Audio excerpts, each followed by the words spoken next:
C'était l'occasion de faire venir Daniel, voilà.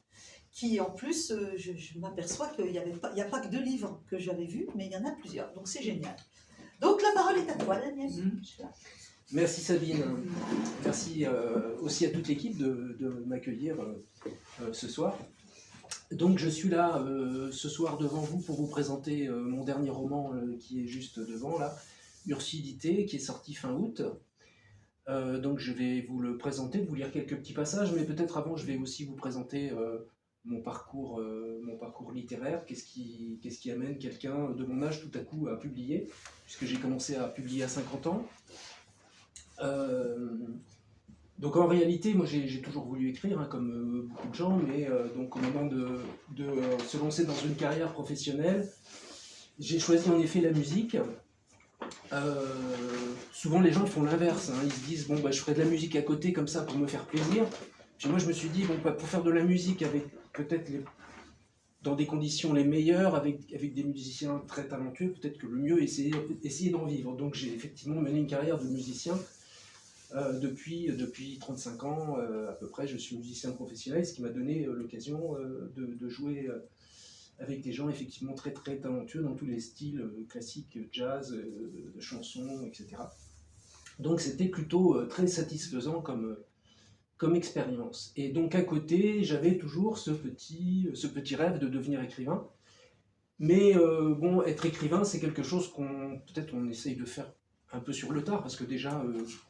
publier à 20 ans, voire même avant, il faut être très talentueux. Tout le monde n'est pas Arthur Rimbaud. Bon, quand je me lisais jeune, je voyais bien que j'étais pas Arthur Rimbaud. Hein, donc j'ai commencé à oser présenter des choses à des éditeurs beaucoup plus tard que lui. Et donc à un moment, quand on a un peu de vécu, on se dit, bon, bah, on va peut-être pouvoir commencer à raconter des histoires maintenant et commencer à peut-être espérer publier. Mais par quoi commencer ? Alors par quoi commencer ? Alors c'est un petit peu le hasard qui m'a donné mon premier sujet. Puisqu'il y a à peu près, il y a 10 ans, je me promenais dans le quartier du canal Saint-Martin à Paris avec ma compagne, et on cherchait un endroit où dîner. Moi je projetais de l'emmener dans un lieu où j'avais l'habitude d'aller jouer de temps en temps de la musique, qui était l'Atelier Charonne, si certains connaissent, qui était un restaurant, alors aujourd'hui c'est un Burger King ou quelque chose comme ça, hein, tout se perd. Mais bon, à l'époque c'était un des hauts lieux, un des hauts lieux du jazz manouche notamment. Et donc on se promène avec ma femme dans cette rue, et puis bon, on voit quand même c'était un peu cher, donc on est allé manger un petit peu plus loin.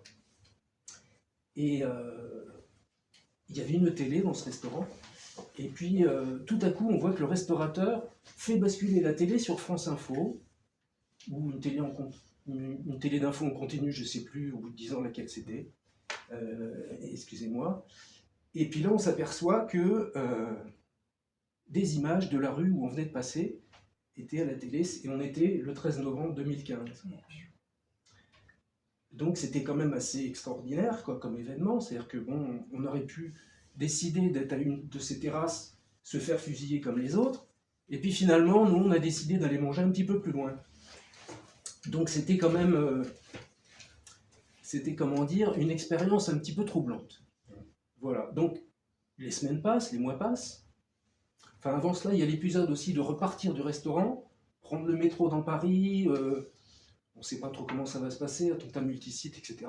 Enfin bref, une expérience quand même un peu troublante. Donc les semaines, les mois passent, et puis dans mes activités de musicien, je pars en tournée dans le sud, l'été suivant, et à l'issue de la tournée, on raccompagne la chanteuse à la gare, et ensuite on va dîner dans le Vieux-Nice. On va dîner place Masséna, si des gens ici connaissent le Vieux-Nice, on va dîner place Masséna. Et on se dit, bah, après on pourrait aller voir le 14 juillet, le feu d'artifice. Voilà, tout simplement. Et puis, à ce moment-là, donc on essaye de se dépêcher de manger pour être à temps, promenade des Anglais, aller voir le feu d'artifice. Et il y a un serveur qui renverse la carafe de vin sur les genoux du guitariste du groupe. bon, ça a un peu perturbé le repas, et bon, le patron c'est comment dire, confondu en excuses, et donc il nous a offert une bouteille, etc. Donc du coup, on n'est pas allé au feu d'artifice. On a vu tout à coup une marée humaine de gens marchant lentement et dans le silence, dans un état de sidération qui m'a semblé complètement extraordinaire, parce que c'était tout l'inverse de ce que je pensais qu'une foule manifesterait comme expression après un choc. Parce que bon, les gens qu'on voyait avancer avaient vu le camion rouler sur la foule. Et les gens marchaient lentement, avec un regard vide, dans un état de sidération. Donc pareil, on est parti de la place Masséna, regagner la voiture en rasant les murs, parce que pareil, angoisse de l'attentat multisite, etc. Donc 2 événements qui sont quand même assez troublants. Là, je me suis dit quand même, bon, je suis un peu béni des dieux, qu'est-ce qui m'arrive? J'aurais pu me faire tuer 2 fois, et puis en fait, je passe à côté les 2 fois. Donc voilà, j'avais trouvé mon sujet de roman, en fait. Mais jamais 203. Jamais 203, mais effectivement, effectivement, pourquoi pas? Pourquoi pas? Je touche du bois, pour l'instant, je suis resté à 2, mais ça a fait le sujet de mon premier roman qui est ici, que j'ai appelé L'ennemi intérieur. Donc je suis parti de ces 2 événements que je viens de vous raconter, et entre les deux, j'ai imaginé toute une histoire avec un narrateur, une famille troublée traumatisée par ces attentats, etc. Enfin, tout ce qui peut arriver dans des relations de famille avec des événements comme ça, avec tout ce qu'il peut y avoir aussi de paraboles de la famille qui représente la société attaquée dans son ensemble, etc. Enfin, voilà. Donc l'objet de ce premier roman, qui a plutôt bien marché d'ailleurs à l'époque, sorti en 2020 au Sémaphore, voilà, enfin qui a bien marché, c'est-à-dire qu'il est au-dessus de la moyenne des romans. C'est encore pas un des grands tirages, mais au-dessus de la moyenne. C'est quand même déjà une belle réussite pour un premier roman. Donc ensuite de quoi j'avais envie de réécrire d'autres romans, mais j'ai dû remettre à plus tard, parce que pour écrire ce roman, j'avais commencé à me documenter sur l'État islamique, qui avait fomenté ces attentats, pour essayer d'avoir un peu de matière pour mon livre. Et puis, je crois que j'étais un peu, comment dire, je me suis un petit peu emballé, j'ai eu une masse de documents tellement importante qu'au bout d'un moment, je me suis dit, il va quand même falloir faire quelque chose, c'est quand même dommage d'avoir autant de choses. J'avais près de 900 000 signes de notes, donc c'est quand même beaucoup. Donc j'ai mis ça en forme, et ça a donné ça. Ce livre qui s'appelle donc Comprendre l'imbroglio syrien, pardon. Le titre n'est pas de moi, j'avoue, je suis désolé, c'est la chose qui n'est pas de moi dans le livre. L'éditeur m'a imposé de changer le titre, mais je pense que c'était quand même une bonne idée, parce que mon titre n'était pas très bon. Donc voilà, c'est un livre qui lui par contre c'est pas très bien vendu, parce que c'est assez austère hein, quand même, c'est un ouvrage un peu scientifique, mais par contre j'ai eu la chance d'avoir un peu de reconnaissance, puisque toutes les facs américaines spécialisées dans le domaine l'ont acheté, alors même qu'il n'est pas traduit. Donc aussi la librairie du Congrès, enfin, la librairie de New York, enfin pas mal de librairies américaines, et dans la foulée quelques facs françaises aussi se l'ont procuré, comme la Sorbonne et Sciences Po. Donc voilà, et dans la foulée, donc j'étais dans cet engrenage de géopolitique, et j'avais publié un article à l'époque où l'Afghanistan est retombé aux mains des talibans en 2021. À l'époque, je ne sais pas si vous vous souvenez, dans la presse, on disait bon, les Américains se sont fait avoir, les talibans ont repris le pouvoir, ils les ont roulés, voilà, ce qui était une fable totale, hein, puisqu'il n'y avait pas besoin de chercher très loin pour se rendre compte que c'était complètement faux. Donc j'ai publié un article à l'époque, donc en août 2021, pour montrer que les négociations avec les Américains et les talibans avaient duré plusieurs années, qu'un des talibans avait été sorti de prison exprès pour être justement l'intermédiaire avec les diplomates américains, que ça se faisait par l'intermédiaire du Qatar, etc. Donc j'ai publié ça, et à la lecture de cet article, Didier Deplèche, qui était à l'époque président de la radio Ici et Maintenant, si vous connaissez un petit peu la radio Ici et Maintenant, radio libre parisienne, qui malheureusement a cessé d'émettre il y a 1 an et demi, donc m'a recruté pour faire une chronique géopolitique que je tenais tous les lundis soirs, donc c'était entre 15 et 30 minutes, sur des sujets le plus souvent de géopolitique, mais ça pouvait être aussi des anniversaires. Par exemple, un lundi soir tombait le jour des 50 ans de La Cage aux Folles, la pièce de théâtre. Donc j'ai fait une chronique sur La Cage aux Folles. Qu'est-ce que ça a provoqué à l'époque? Est-ce que ça serait encore possible aujourd'hui de faire ça? Voilà, ce genre de choses. Et donc ça donnait la série des Sapere Aude, où j'ai donc publié l'intégralité de ces chroniques radio, donc en plusieurs volumes. Voilà. Donc la radio s'est arrêtée pour diverses raisons. Didier Deplèche est décédé, il y a eu des problèmes financiers, de lutte, d'influence, etc. au sein des héritiers. Donc ça s'est arrêté. Peut-être que ça reprendra un jour, je ne sais pas. Enfin, en tout cas, pour l'instant, la radio n'existe plus. Donc je suis revenu à mes premières amours qui sont le roman, et là donc on arrive là-dessus, sur le roman que voilà, vous en avez plein devant, ce roman Ursidité qui vient de sortir. Alors là c'est tout l'inverse du premier. Autant le premier partait d'une expérience extraordinaire, il n'y a quand même pas grand monde qui avait vécu ce que j'avais vécu, même si j'ai pas reçu une goutte de sang des attentats, hein, mais bon voilà, c'est quand même assez surprenant. Pour Ursidité, je suis parti au contraire de quelque chose que tout le monde, absolument tout le monde sur cette planète a vécu, c'est le confinement du Covid. À l'époque, on se disait, pendant le confinement, ça va être terrible, au déconfinement, tout le monde va sortir son journal de déconfinement, ça va être insupportable, les rentrées littéraires. Puis en fait, il y en a très très peu qui sont sortis J'ai cherché à une époque, je crois qu'il y en a 3-4 qui ont un peu marché, juste après le déconfinement, mais finalement très très peu. Et donc moi j'avais pris quelques notes comme ça, bon, comme tout le monde je m'ennuyais beaucoup pendant le confinement, donc j'essayais de m'astreindre quelques minutes par jour à écrire quelque chose, une pensée plus ou moins profonde, des choses qui passaient d'actualité, etc. Donc ça m'a fait un petit journal de confinement qui m'a fait une trame dont j'ai pas gardé grand chose à vrai dire, hein, quand j'ai rebâti la structure pour la rédaction de ce roman. Mais bon, ça faisait quand même quelque chose de daté, très très lié à l'actualité, donc ça me faisait quand même une base de départ. Et donc j'ai imaginé une histoire basée sur l'isolement, l'enfermement, la difficulté de sortir d'un isolement qui est un refuge, la difficulté donc d'aller vers l'autre. Et donc j'ai imaginé l'histoire suivante. Comme pendant le confinement, je pense que vous connaissez tous des couples qui se sont détruits pendant le confinement, parce que bon, vivre les uns sur les autres, c'est pas toujours facile, hein, même entre gens qui s'aiment beaucoup, ça devient parfois compliqué.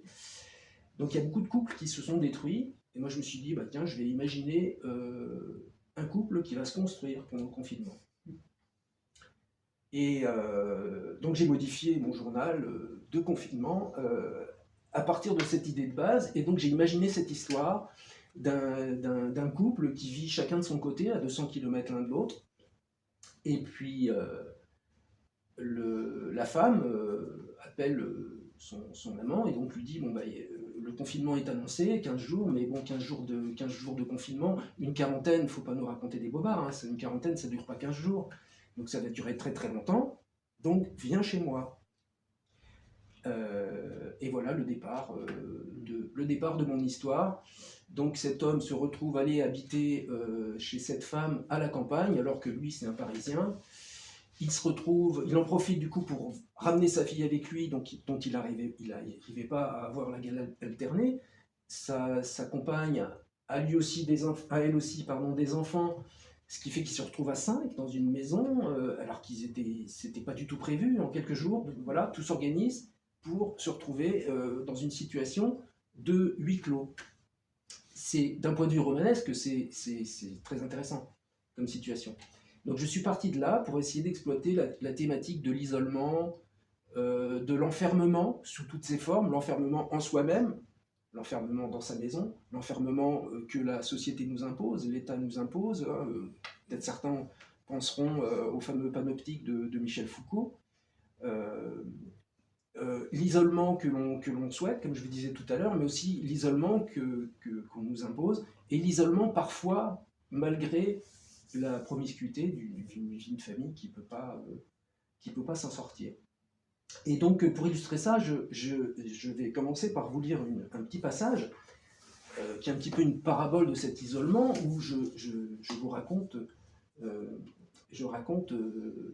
l'anecdote d'un enfant qui est dans un lit à barreaux. Donc là, on est encore dans l'enfermement.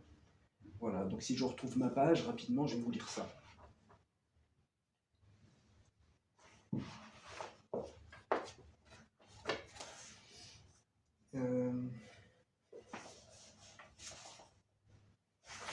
Voilà.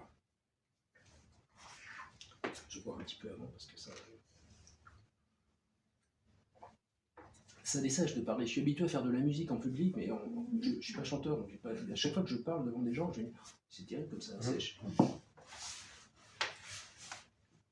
Tout petit, paraît-il, à peine avait-il acquis la bipédie, ce fragile privilège du sapiens, que Quentin trampolinait avec éclat sur son lit à barreaux pour tenter d'échapper à sa révoltante captivité. La légende familiale ne demandait qu'à broder et se développer autour de ce thème. L'exemplaire précocité de la performance physique, la bravoure, la rébellion héroïque de la tentative d'évasion. Que la famille fût dans l'attente messianique de son Héraclès était plus qu'attendrissant, c'était naturel. Mais à la vérité, cette légende d'un bébé ne sachant qu'à peine marcher, mais sautant déjà sur son lit avec l'aisance et la précision du cabri, était partiellement fausse. Car en primate balbutiant mais sapiens avéré, Quentin n'oubliait pas qu'il avait précédemment acquis la faculté de préhension de ses membres supérieurs. Il se cramponnait donc au barreau, fort de ce savoir fraîchement intégré. L'atout majeur du sapiens, c'est qu'il peut faire tout autre usage de ses mains, dans le même temps que ses pieds lui servent à se mouvoir. Ce qu'il ignorait encore par contre, c'était qu'il n'avait pas terminé sa croissance. Un beau jour, il eut assez grandi pour que, se cramponnant au garde-corps de son lit, ses jambes devenues plus longues et plus fortes le propulsassent un peu plus haut que d'habitude. Autre ignorance fatale, personne ne l'avait informé que le centre de gravité d'un enfant de son âge se situe si haut dans le corps. Sa tête, représentant encore une part importante de sa masse totale, fut entraînée subitement vers l'avant. Son petit être pivota si vite autour du garde-corps que ses mains y demeurèrent cramponnées l'instant de la surprise. Un tour complet sur lui-même et il se recevait sur les pieds. Il n'eut pas loisir d'évaluer très longtemps cette stratégie qui, dans sa situation, convenons-en bien, eût été la plus raisonnable. Il lâcha prise, au contraire, à mi-parcours de la roulade. Ce qui s'avéra une option inadaptée à sa problématique. C'était la première qu'il alla bénir les tomates froides et dures de la pièce à vivre de ses parents, bientôt consternés. Le son d'une tête d'enfant heurtant vivement le sol a bien des vertus. Non des moindres, celle de prouver que la musique, qui est l'art de combiner les sons les uns avec les autres avec harmonie, a faculté d'émouvoir l'esprit humain et de fertiliser son imaginaire. En la circonstance, la percussion courte et mate du front de Quentin contre le sol fut de ces effets abondamment utilisés par les compositeurs. Puisqu'elle interrompait subitement le babillage redondant de l'enfant et les grincements rythmiques de son sommier, cette sonorité inattendue ranima très efficacement les attentions distraites alentour. D'autant plus que l'instant d'après, les cris et les pleurs du défenestré résonnèrent dans la pièce avec une ampleur jamais égalée. Le percussionniste avait rempli son office, frappé les esprits pour annoncer un changement de tableau, en lequel Quentin, littéralement rouge de colère et de douleur, exhalait avec lyrisme toute la puissance vocale que sa petite poitrine lui permettait. Le coup de théâtre avait perturbé le déroulé de la soirée. À la réflexion, les jeunes parents renoncèrent à la banale soirée à la maison. Ils optèrent, malgré la fatigue, pour une petite visite guidée des urgences du plus proche hôpital. Sur le trajet, Alice téléphona à l'accueil pour s'enquérir de ce qu'elle pouvait faire en attendant les premiers soins. Concernant l'empathie de la musique percussive, les coups de théâtre interrompant la quiétude des soirées, les urgentistes en avaient vu d'autres. Ils ne se laissèrent pas impressionner par la puissance vocale du blessé qui, en fond sonneur, ne décolérait pas. S'il pleure, répondit sans effroi la blouse blanche au téléphone, c'est très bon signe, c'est qu'il est conscient. Et de fait, les premiers examens passés avec succès, c'est un peu honteux que les parents durent admettre que la douleur et les pleurs de la victime de leur négligence étaient une bonne nouvelle. Elle était en vie et avait conscience d'avoir mal. Tous les tests cognitifs convergeaient vers l'hypothèse que le petit garçon était en parfaite santé. Oui, parce que la bénignité du traumatisme ne pouvait à ce stade qu'être hypothétique. On ne pourrait se prononcer définitivement qu'après un délai de 24 heures, laps de temps qui écarterait définitivement l'hémorragie interne. Dans cette attente, il n'y avait plus grand-chose à faire que retourner chez eux, se recoucher. Et, petit détail qui n'allait pas aider au sommeil le plus réparateur, vérifier toutes les 2 ou 3 heures que l'enfant était bien réveillable. Sous ce barbarisme se déclinait tout l'éventail chromatique de l'horreur. Réveillable. Qu'il ne le fût pas était une hypothèse tout autant barbare à l'entendement d'une jeune maman censée rentrer rassurée de l'hôpital. Mise en musique cette fois par un téléphone portable programmé toutes les 2 heures, un 3e acte s'annonçait, un instant même où l'on aurait attendu le baisser de rideau final. La délivrance serait pour plus tard. Puisqu'elle ignorait encore si elle vivait une comédie ou un drame, Alice ne dormit pas cette nuit-là. Ce 3e tableau se découpa en petites scénettes régulières, pendant lesquelles, invariablement, elle allait s'enquérir avec son mari de l'état de santé du percussionniste. Réveiller un enfant qui ne demande qu'à continuer sa nuit est en soi de la barbarie, mais c'est aussi, tout jeune parent en conviendra, une insulte au bon sens le plus fondamental. Le pauvre garçon était épuisé et, puisque sans doute on l'empêchait cette nuit-là d'atteindre le sommeil paradoxal, le réveiller devenait toujours plus difficile, y parvenir montait chaque fois d'un cran son irascibilité. Si bien qu'aussitôt après l'avoir réveillé, les 2 parents avaient toutes les peines du monde à le rendormir, ce qui était aussi paradoxal que le sommeil interdit. Lorsqu'ils y étaient parvenus, il fallait encore reprogrammer le réveil, puisque la périodicité de 2 heures se trouvait amputée du temps de veille passé à le rendormir. Le regard de plus en plus vide, les 2 parents se recouchaient, pour une nouvelle tranche d'attente, les yeux ouverts dans le noir de leur culpabilité. Au matin, ils furent fourbus, bien entendu. Quentin seul parut à peu près reposé. Hormis la splendide rotondité douloureuse qu'arborait le haut de son visage, l'enfant ne semblait pas se souvenir de la tragédie. Il vaquait à ses occupations, sans paraître s'émouvoir une seconde de la disparition mystérieuse de son lit à barreaux dans le salon. Il avait vaillamment mis fin à sa captivité, mais n'en tirait aucune vanité. C'est dans l'instant qu'il était passé à autre chose. Au-delà de cette liberté nouvelle, acquise de haute lutte, sa performance sportive scellait définitivement une étape de son évolution personnelle. La sonorité des tomates avait attesté que sa fontanelle était bien refermée. Il était paré pour affronter la vie et ne s'en priverait pas. Voilà donc l'épisode du lit à barreaux, petite parabole de l'enfermement, comment dire, qu'une autorité parentale exerce sur plus faible que soi et une autorité d'État exercer dans le même temps évidemment une autorité sur l'ensemble de la population.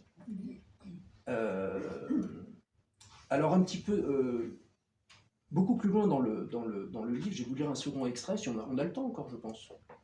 J'ai pas de nom. Il est 19 heures. Oui. Oui, on a le temps.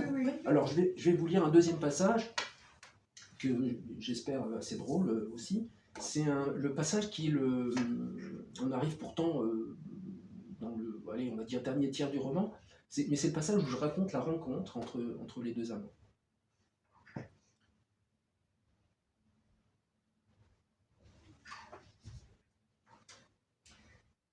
Elle apparut le premier jour, seule, quelques pas à mener, du vestiaire au transat, en un lent défilé rituel, tout de grâce et de candeur contenue. Fendant la froidure avec sérénité, l'apparition étoilée, procession liturgique à elle toute seule, vint à moi. Un halo de contre-jour l'escorta toute sa marche, en un alignement de planètes improbable. Et cette improbabilité même confirmait l'évidence. L'instant était indéfinissable, mais pour sûr, il relevait du magique. Ne rien laisser paraître de mon émotion semblait la sagesse même, quand le prodige exhortait à l'absolu, au recueillement immédiat. Aucun témoin, ou presque, de la révélation. Nous en étions aux premières minutes d'ouverture, l'heure où le quidam est rare et pressé, son quota d'efforts à accomplir, sans un mot ni attention aux autres. Seul un vieux monsieur rondouillard et souffletant, assis sur la margelle, assista à la chose. Mu par injonction médicale sans doute, l'effort était pour lui l'option de rattrapage, celle de la raison. Il était clair qu'il n'y consentait qu'à son corps défendant, tant la procrastination enveloppait de mauvaise volonté son premier plongeon. Les pieds dans l'eau comme un perdu en celle de Lourdes, sans doute ressassait-il le fol espoir d'être miraculé. Peut-être était-ce pour son salut que la nymphe nous était apparue. Elle, au contraire, dès que posait la serviette, descendit l'échelle sans effroi. Elle se fondit en une eau sans vague. Moïse au féminin, pénétrant la mer Rouge. Laissant pas sur le bord, mon enveloppe charnelle était livrée à elle-même, hébétée, tandis que mon âme était en désarroi absolu quelque part en l'éther. Rien dans mon humble vie, en effet, n'avait jamais auguré de cette subite confrontation avec le merveilleux. Mon impréparation était totale, mais pas me guidait pourtant vers l'apparition, sans idée aucune de ce qui eût été convenable de faire, ou de dire, arrivé face à elle. Je marchais sans savoir au mépris du ridicule, mon essence la plus intime portée par quelques lois obscures de la physique. Une évidence simplement s'imposait, sans que je pusse l'étayer d'aucune dialectique. Je ne pouvais pas ne pas avancer vers l'apparition, la toucher et être touché d'elle, vérifier la réalité, la sensualité de sa substance. Tel un lépreux accostant l'Île-de-France pour embrasser les pieds du roi Louis sous son chêne, se faire bénir de lui, étreindre Blanche de Castille de toute sa reconnaissance, j'arrivai à sa hauteur. Elle passa sans se hâter, me gratifiant tout le long d'un petit sourire toscan qui n'altéra en rien le rythme de sa brasse. Après que je l'eus vue si aisément communier avec moi sans que cela n'altérât en rien sa glisse, il me sembla que plus rien ne pourrait jamais plus m'impressionner davantage. Elle aurait pu tout aussi bien, sans ajouter une once à mon trouble, faire la longueur de retour en marchant gracile sur les eaux. J'en étais là de ma stupeur lorsque le second événement se produisit. L'homme à l'autre bout du bassin venait de se laisser tomber dans l'eau avec fracas. Le sort l'avait accablé d'un corps épais et lourd, de membres courts et inadaptés à toute pratique sportive. Sans doute était-ce aussi son hygiène de vie, manifestement sédentaire, qui lui avait de la sorte engraissé la silhouette, réduit la mobilité. Peut-être n'avait-il pratiqué aucun sport de toute sa vie d'adulte. Il ne serait pas certain alors de savoir encore à peu près nager, se serait jeté à l'eau en se remettant à sa bonne étoile. Perdu pour perdu, soit il coulerait à pic comme une pierre et s'en serait terminé de ses misères, soit une force de vie scintillerait à nouveau quelque part en lui, et il nagerait vers le renouveau. Le dé était jeté. Sa masse percutant la surface avait sonné comme une claque sourde, ce son caractéristique de ce que notre jargon nomme un plat. C'est particulièrement douloureux. Un plat du haut d'un plongeoir peut s'avérer mortel. Le plongeur se tue, non pas parce qu'il ne sait pas nager, mais parce que la puissance de l'impact lui a éclaté la poitrine. Il perd connaissance, coule à pic et se noie en moins d'une minute. En l'occurrence, Je ne pouvais pas craindre cela. Se jeter à l'eau de sa propre hauteur, de surcroît si l'on a déjà les pieds dans l'eau, réduit la puissance du choc. Du reste, l'homme était du côté le moins profond du bassin, un endroit où je n'envisageais pas qu'il n'eût pas pied. Une onde d'eau se propageait tout autour après son plat, tandis qu'il s'agitait vigoureusement, sans pour autant avancer d'un centimètre. Ses petits bras battaient la surface sans technique, multipliant les vaguelettes, et son visage y disparaissait régulièrement, sans coordination aucune de ses mouvements. Rien d'inquiétant pour autant, le maladroit allait s'en remettre. Sur cette pensée optimiste, mon attention retourna au sublime, de l'autre côté. On va peut-être s'arrêter. Ah. Enfin, si je puis me permettre. Ça, hein, je pense qu'il ne faut pas tout déflorer non plus. D'accord. Ah, Il voilà. y a 300 pages. Hein. D'accord. Voilà. D'accord. Vous avez peut-être des questions? Oui, parce que peut-être que vous souhaitez j'en ai deux participer. Vous en avez deux. Allez-y. Première question, est-ce que ça se finit bien? Ah, est-ce qu'on a le droit de dévoiler la Non, fin? non, d'accord, non. on oublie. Allez. Deuxième question, pourquoi un ours blanc sur c'est la la question. Alors, Oui, moi aussi. un ours blanc. Pourquoi un ours blanc? Alors, vous l'avez peut-être compris, le narrateur est surveillant de piscine dans ce passage. Mais en fait, c'est un ancien champion de natation qui cherche une reconversion. Et donc voilà, c'est l'idée de la nage déjà. Et surtout, ursidité, c'est le fait d'être un ours. Qu'est-ce qu'un ours? C'est quelqu'un qui reste enfermé sur lui-même. On dit, ah, celui-là, c'est un vrai ours. Bon, bah, l'image qu'on a de l'ours, c'est quelqu'un qui, justement, dans cet isolement choisi pour se protéger et qui va éventuellement rencontrer ses congénères juste pour se reproduire, mais très très peu, en fait, qui reste tout seul toute sa vie. Donc c'est un titre qui illustre cette tentation de...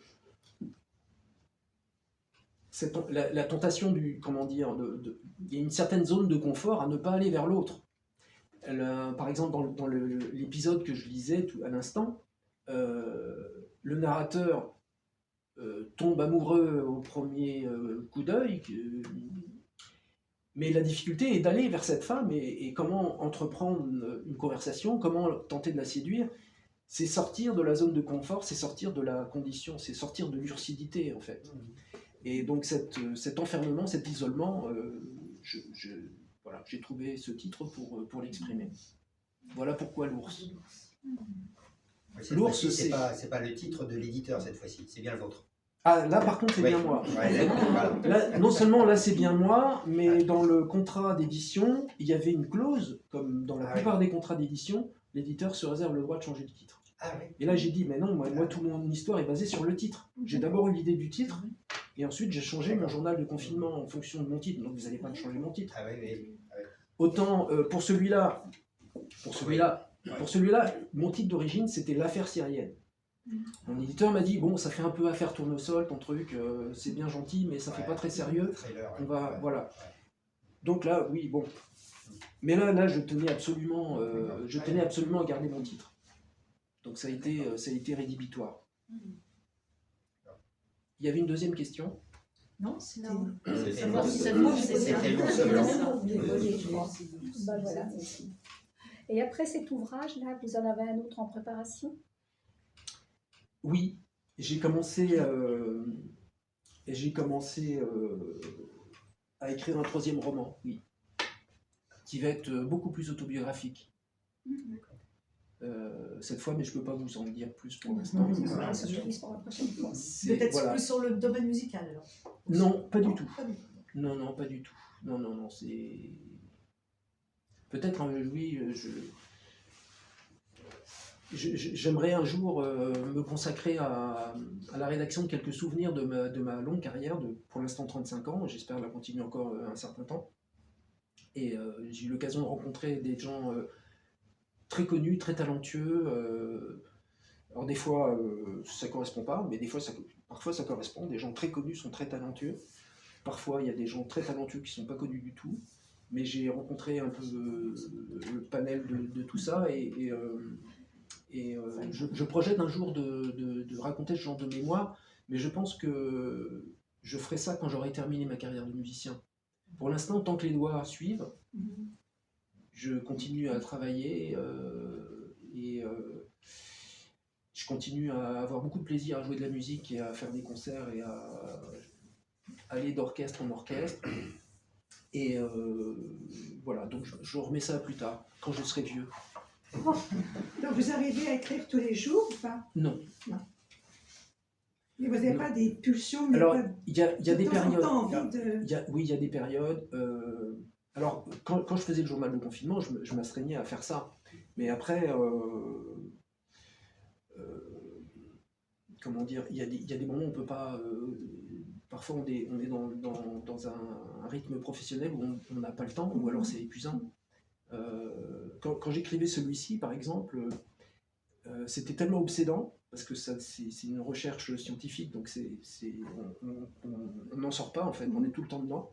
Donc je faisais des insomnies et ça m'arrivait d'écrire de 4h du matin jusqu'à 8-9h et ensuite d'enchaîner sur une journée de travail normale, quoi. Donc c'est un peu épuisant, il y a des moments où il faut s'arrêter, quoi. Il y a des moments où il faut s'arrêter. Celui-ci, par contre, donc le premier roman, j'ai écrit pour l'essentiel, je l'ai écrit pour l'essentiel dans le train. Vous arrivez à vous concentrer dans le train? Oui, sauf quand il y a les annonces SNCF. Là, j'avoue que... Sur les retards, oui. Non, même pas les retards, enfin toutes les annonces SNCF, Oui, quoi, oui, bah oui. les annonces récurrentes. C'est assez violent, en plus, oui. Parfois c'est assez violent, parfois Ouais. le volume sonore est Ouais, assez ouais, élevé, ouais. ça me fait parfois sursauter, et donc j'attends que ça passe, et puis je me dis, mais oui, sinon j'arrive à me concentrer généralement dans le train. Dans un lieu public. Pas dans n'importe quel lieu public. Alors il y a des écrivains qui sont réputés pour avoir écrit dans des bistrots. Hein, Ben oui, c'est bien, c'est moi de vous voir. alors oui, mais... voilà, mais Ouais. moi je suis incapable de ça, dans un bistrot j'y arrive pas. C'est l'alcool qui les aidait aussi. Dans un bistrot, j'y arrive pas. D'ailleurs, hein. Mais après, je sais pas s'il y a une part de mythe, vous savez, parce que, comment dire, un écrivain, quand il est tout seul dans sa chambre à écrire, il est isolé, mais alors il est au fin fond de lucidité, Ah bah, vraiment. oui, oui, oui. Vraiment, vraiment au fin fond. Et il communique pas. Ouais. À l'époque de Sartre et de Beauvoir, il n'y avait pas les réseaux sociaux, il n'y avait pas Internet, il y avait très peu la télévision. Donc, moi j'ai l'impression, bon, peut-être que je fabule, hein, je sais pas, mais j'ai l'impression que c'était pour eux un mode de communication en fait aussi. C'était une façon de construire leur mythe aussi. Et moi je pense que ça a été volontaire de leur part. Mais si ça ne l'a pas été, en tout cas ça a marché aussi bien que ça avait été volontaire.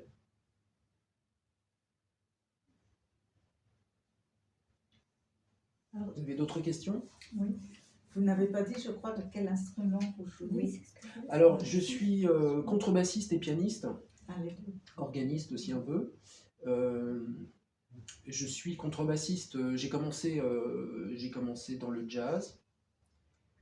Puis comme j'avais suivi des études classiques, j'ai bifurqué à un moment vers le classique, presque par accident en fait, parce que j'ai un collègue qui a eu un gros pépin de santé et il avait fallu quelqu'un pour le remplacer. Je me suis retrouvé à remplacer pour jouer à une pièce de Stravinsky, ce qui était très très difficile pour moi à l'époque. Donc j'ai travaillé beaucoup et ça m'a remis un peu le pied à l'étrier. Je me suis mis à faire du classique. Et puis ensuite de quoi je suis passé aussi au piano. Le piano est l'instrument de référence quand on joue du jazz. C'est l'instrument qui permet de comprendre l'harmonie, d'assimiler des changements d'accords, les accompagnements harmoniques des chansons, etc. Et à force de travailler le piano comme ça, j'ai fini par devenir pianiste presque à mon insu, en fait. Voilà, comme beaucoup de musiciens de jazz. Beaucoup de musiciens de jazz sont pianistes. Le batteur Jacques de Jonel, par exemple, qui est décédé il n'y a pas très longtemps, faisait des concerts au piano à un très très haut niveau. Par exemple, Ce qui explique aujourd'hui, parce que j'ai vu ça sur Internet, que tu fais tant des concerts classiques apparemment que des concerts de jazz. Oui, en ce moment je fais beaucoup mais c'est un peu hasard, je planifie pas trop les choses, mais en ce moment il y a un enchaînement de circonstances qui fait que que je fais beaucoup de classiques, oui. Oui, j'ai quelques séries d'orchestres qui s'enchaînent. Puis j'ai eu la chance de jouer sous la direction de Myung Chung. Je ne sais pas si ça vous parle un peu. C'est un chef qui a été à l'Orchestre de Paris à une époque. Et donc j'ai eu cette chance et bon, ça m'a fait rencontrer des gens. En ce moment, ça s'enchaîne pas mal sur la musique classique. Il y a une période où je faisais surtout du jazz en région parisienne. Alors le jazz, comme beaucoup de musique, c'est une musique de réseau et le Covid, ça a mis un frein bien net. Pas forcément à tout le jazz, hein, pas tout mais en tout cas à mes réseaux. Donc je fais beaucoup moins de jazz en ce moment, mais je pense que c'est une question de période, voilà, c'est le hasard. Et la musique, finalement, c'est un exutoire aussi, hein, ça permet de... Ah ben c'est déjà mon métier. De se plonger dans quelque chose. Et alors, c'est quand on écrit, c'est la même chose, c'est un exutoire finalement, on va essayer d'exprimer quelque chose. Et c'est quoi l'équilibre dans votre vie entre l'écriture et la musique? Est-ce qu'il y en a un qui est complémentaire à l'autre, ou alors c'est deux mondes différents? Alors moi je le vois un peu comme un passage de relais dans ma vie. Comme je vous l'expliquais tout à l'heure, tout petit je souhaitais être écrivain, avant même de devenir musicien, mais il faut avoir des choses à raconter, donc il faut avoir vécu, donc je me suis mis ça pour plus tard, et faire de la musique à un niveau intéressant, ça demande beaucoup de temps, beaucoup de travail, et donc je me suis dit, la musique, je ne vais pas m'y mettre à 60 ans. Il vaut mieux se mettre à écrire à 60 ans plutôt que se mettre à la musique à 60 ans. Donc je me suis mis très activement à apprendre la musique, surtout après le bac. Et au fur et à mesure que mes facultés physiques vont diminuer, je pense que je vais faire de moins en moins de musique et de plus en plus de littérature, je suppose. D'accord, mais c'est complémentaire en fait, finalement, c'est ça? C'est complémentaire au sens où ça m'apporte des satisfactions qui sont différentes. Mais une rigueur de l'esprit quand même. Oui, mais en revanche, je pense qu'on finit par se lasser de tout, même un métier passion comme la musique. Puis en plus, moi j'ai eu la chance de jamais être titulaire d'aucun orchestre, donc j'ai passé toute ma vie musicale à naviguer, à butiner d'orchestre en orchestre ou en prestation solo, hein, parce que je fais du piano-bar, des concerts de contrebasse soliste aussi, donc parfois tout seul, mais donc j'ai toujours changé d'équipe de travail, d'orchestre, de programme, donc ça limite la monotonie, mais quand même, au bout d'un moment, il y a quand même une redondance. Il y a une excitation qui est moindre après 35 ans de carrière qu'au tout début. Donc, ça participe du passage de relais, en fait. Des écrivains de ma génération ou un tout petit peu plus âgés, je pense par exemple à un très très connu, par exemple, qui est un tout petit peu plus âgé que moi, je crois qu'il doit avoir 3 ou 4 ans de plus que moi, c'est Bec BD. Lui, il a publié très tôt. Donc il a été tout de suite dans ce bain-là. Moi, j'ai commencé tard, donc je vais mettre un moment à me lasser. Peut-être que j'aurai pas le temps de me lasser. Ma vie sera peut-être pas assez longue pour que j'ai le temps de me lasser de ça, mais le monde littéraire est un monde en soi je découvre plein de choses. Le monde de l'édition, c'est un monde extraordinaire. C'est un monde... Et c'est quoi la maison d'édition? Alors celui-ci, c'est Spinel. Celui-ci, c'est VA Édition. Ah, c'est pas les mêmes.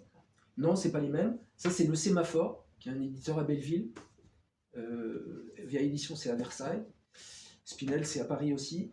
Et les chroniques, c'est moi qui les édite. J'ai monté une microscopique maison d'édition pour une raison bien simple, c'est que quand vous envoyez un manuscrit à un éditeur, déjà il faut le temps que le comité de lecture se prononce. Est-ce qu'ils l'ont lu, ça on ne sait pas, mais bon, au bout d'un moment ils se prononcent. Non mais c'est une question qui se pose quand vous avez des éditeurs qui reçoivent 500 manuscrits et qu'il faut les lire dans les 2 mois. Bon. C'est une question qui se pose vraiment. Il y a tant de personnes que ça qui... Et donc ensuite, il y a le temps, une fois que vous avez la réponse des éditeurs, bon, déjà on prend quelques semaines pour se décider, lequel on choisit si on a la chance d'avoir plusieurs réponses positives. Et ensuite, il y a des délais pour l'édition. Il peut se passer un temps infini. Pour celui-là, il s'est passé 1 an et demi presque, entre le moment où j'ai envoyé le manuscrit et le moment où le livre est sorti. Parce que comme c'était un sujet politique tendu, parce que la France est impliquée, donc le Quai d'Orsay surveille de très près tout ce qui paraît, etc. Donc ça fait très très longtemps. Mes chroniques radio, je les sortais. Ma dernière chronique de l'année, elle était début juillet. Mon livre de chronique sortait fin septembre, début octobre. J'aurais jamais obtenu des délais comme ça si j'étais passé par un éditeur autre que moi-même. Parce que moi, j'avais pas besoin de me lire et de décider si ça valait le coup ou pas de le publier. Donc j'allais très très vite. Donc ça me permettait de réduire considérablement le délai de sortie. Voilà. Donc peut-être, avant de passer aux dédicaces, on va faire une photo de groupe. Juste peut-être une dernière réflexion. Oui. Je suis étonné par le nombre d'ouvrages que peut recevoir un éditeur. Moi, je pense qu'aujourd'hui, c'est l'IA qui va faire le dépotage, qui va commencer à tout lire et qui va extraire les 10 livres que l'éditeur lira lui réellement. Alors, son comité de oui, lecture. alors ça c'est possible, Oui. c'est possible, mais je suis pas sûr parce que quand même dans les comités de lecture, alors moi mon sentiment c'est qu'il y a quand même 2 éléments importants. Il y a qu'est-ce qui va se vendre. Faut pas oublier qu'un éditeur c'est quand même un vendeur de papier Bien sûr. avant tout. Donc effectivement ça l'IA elle peut faire. L'IA elle peut dire ça va se vendre. Ça se vend pas. Ouais. Voilà. En revanche, l'éditeur qui va chercher le petit quelque chose en plus, le truc à pas rater. L'anecdote la plus fameuse, c'est Gide qui a raté Proust, par exemple. Comment ne pas rater un nouvel ovni de la littérature qui arrive? Il faut essayer de ne pas passer à côté quand on a un manuscrit qui arrive. Et ça, l'IA ne peut pas faire, parce que ça n'existe pas encore. Un novateur, par définition, l'IA, elle n'a pas encore... j'imagine mal que... Peut-être que je me trompe.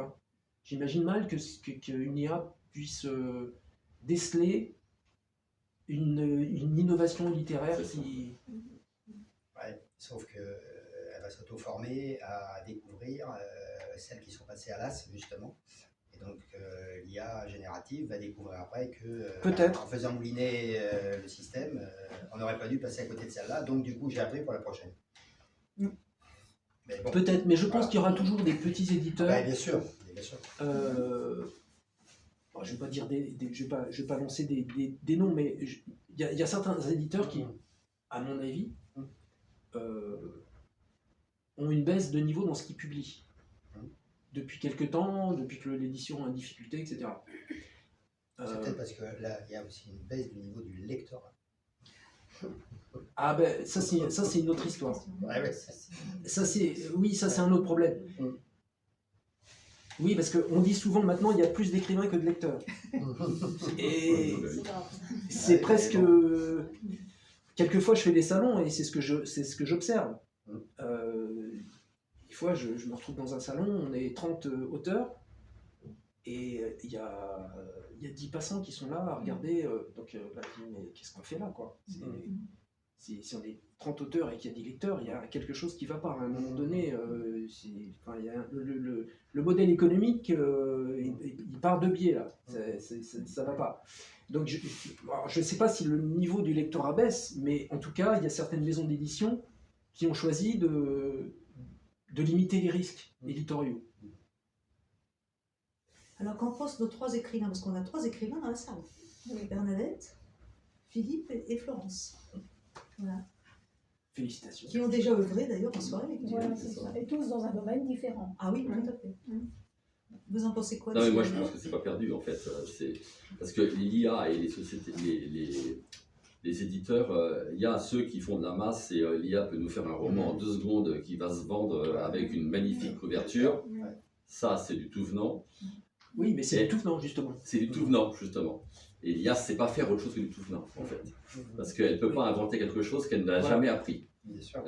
C'est ça. Donc, ça veut dire qu'effectivement, il y aura forcément toujours des comités de lecture parce que quand vous allez dans une librairie, chez Cultura ou n'importe où, vous avez tout de suite le tout venant sur certains rayons et puis après, vous avez ce que vous allez chercher à partir de oui-dire, de bouche à oreille, de dire est-ce que tu as vu ça, tu devrais le lire, et puis de fil en aiguille, on découvre des auteurs qui ne sont absolument pas connus, en fait, et ne sont pas dans le tout venant, justement. Donc je pense qu'il y a forcément toujours un créneau, une fenêtre de tir pour les gens qui écrivent. Voilà, mais c'est pas forcément ceux qui vont faire le plus de débit. Non. Mais c'est pas ce qui va faire le plus de débit parce que justement, ce que j'appelle les romances et tout ce que vous voulez, il va y en avoir au kilomètre, quoi. Enfin, Là, je vais vous citer un exemple, et un écrivain que j'apprécie beaucoup, c'est Julien Gracq. Julien Gracq, par exemple, il est reconnu aujourd'hui par tout le monde comme étant un écrivain styliste magnifique, mais il n'a jamais rien vendu. Il est toujours resté chez une petite maison d'édition qui est un ami à lui. Voilà, c'est des mondes parallèles. Et en fait, il y a un truc qui illustre ça très bien, j'ai entendu il n'y a pas longtemps, que finalement, ce qui se vend aujourd'hui en librairie, c'est quand les gens racontent leurs histoires personnelles. Parce que justement, ça n'est pas standard. Et au fond, aujourd'hui, vous avez plus envie de lire un inconnu qui va vous raconter sa vie que quelque chose qui rentre dans du standard. Et apparemment, ça se vend mieux aujourd'hui. Mais alors, c'est de la littérature, on va dire, de la littérature émotionnelle. Oui. Mais ça a sa place. Ça a sa place. Je pense que la littérature, c'est une grande famille, il y a plein de choses, ça contient plein de choses. Et c'est vrai qu'il doit y avoir une recherche là-dessus. Quand on voit Nora Roberts, qui fait plus de 4 millions de ventes de bouquins, parce que les gens... je sais pas qui c'est. Je connais pas. C'est pas un auteur classique, hein, mais... J'espère que je ne lis pas que du classique. Mais c'est vrai qu'on vit actuellement dans une société où il y a quand même un certain, je dirais, une certaine... assez anxiogène, il faut le dire. Ouais. Et les gens veulent souvent aussi des petites histoires, je ne veux pas dire à l'eau de rose, hein, mais... Non, mais pour s'évader. S'évader, c'est ça, voilà, tranquille. Sans forcément que ce soit du thématique sérieux. Et c'est dommage. C'est un petit peu oui. Mais je pense qu'il y a toujours eu ça. Il y a toujours eu ça, mais ce qui est nouveau, c'est que les grandes maisons d'édition commencent à publier ce genre de texte. Alors qu'auparavant, c'était des éditeurs spécialisés qui faisaient ça.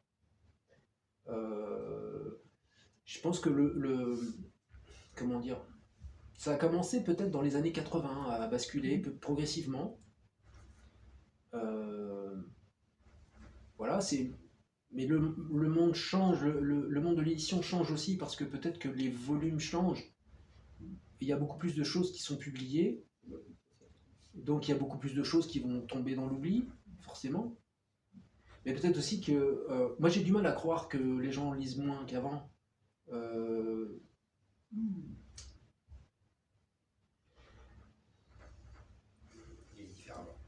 Ils lisent peut-être différemment, mais on est quand même un des rares pays au monde où il y a encore des librairies. Et où on offre des livres. Et on offre des livres... Ça n'existe pas aux États-Unis. Ça n'existe absolument pas. Non. Il n'y a que la France qui offre des livres pour Noël ou pour un anniversaire. Ah oui? Oui. Ouais, c'est peut-être... C'est vraiment notre spécialité, je vous assure. Oui, ben, on est de toute façon on est une nation de littéraires. Oui, bah oui. Je crois que c'est L'étranger de Camus qui est le livre le plus vendu, ou en tout cas qui a été longtemps le livre le plus vendu, le roman le plus vendu au monde. Et je pense notre littérature est tellement riche qu'on a été un modèle pour pas mal d'auteurs étrangers. C'est vrai qu'on a cette richesse-là, on a un patrimoine littéraire qui est très riche. Ouais. Mais je pense que la période est effectivement différente, et comme il y a beaucoup plus de choses qui se publient, peut-être qu'on est un peu perdu dans cette masse, les générations futures, ou nous-mêmes, dans 20 ou 30 ans, on dira ah ben finalement, cet auteur-là qui se vendait beaucoup à l'époque, ben, finalement on l'a complètement oublié. Qui se rappelle maintenant de Sulitzer, par exemple? Ça se vend plus, Sulitzer. On se rappelle plus. Ah, mais il y a 40 ans, il y a 40 ans, tout le monde achetait, Dès que ça sortait, c'était. tout le monde achetait ça. Ouais. Ou même Poivre d'Arvor, le journaliste et son frère, ils vendaient énormément. Aujourd'hui, ils sont en train de tomber dans l'oubli un petit peu. Il y a beaucoup de choses comme ça, et je pense qu'il va se passer la même chose pour les auteurs actuels. L'histoire va faire son tri, et d'ailleurs, c'est pas forcément toujours sur la qualité, parce qu'il y a des auteurs de très très belle littérature, très très belle langue, qui pour des raisons de mode. Par exemple, moi j'ai beaucoup aimé Jean Edernalier, qui est complètement oublié aussi, je trouve, aujourd'hui. Injustement, parce que c'est quand même des très très beaux textes, je trouve. Voilà, ou alors je me trompe sur lui.